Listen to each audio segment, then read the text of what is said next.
In this video, I'll be showing you how to transfer pictures to USB using Android phone. But anyways, getting into it, it's very simple to go ahead and do this. So what you want to do is swipe upwards and you're going to see all your apps installed. You want to locate your Files application. It's going to be called Files or My Files, Google Files, anything like that. So in my instance, it's the My Files application for Samsung. Go ahead and click on it. It's going to look something like this.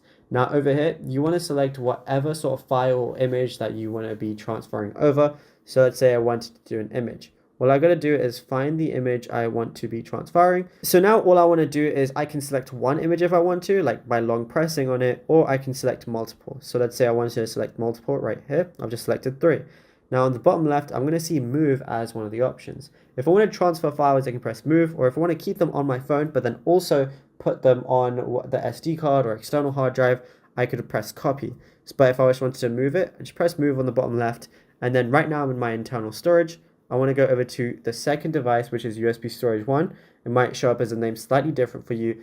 And then literally all you got to do is put it in here. And then that's literally it. You'll be good to go. I can press move here on the bottom right, or I can make a new folder within here for my newly transferred files. And yeah, it's as simple as that. You can do that with as many images or as many files as you want, and then you'll be good to go. Now, if you found this video helpful, be sure to drop a like and subscribe. And also be sure to check out all our other tutorials that we've been posting on the channel as well.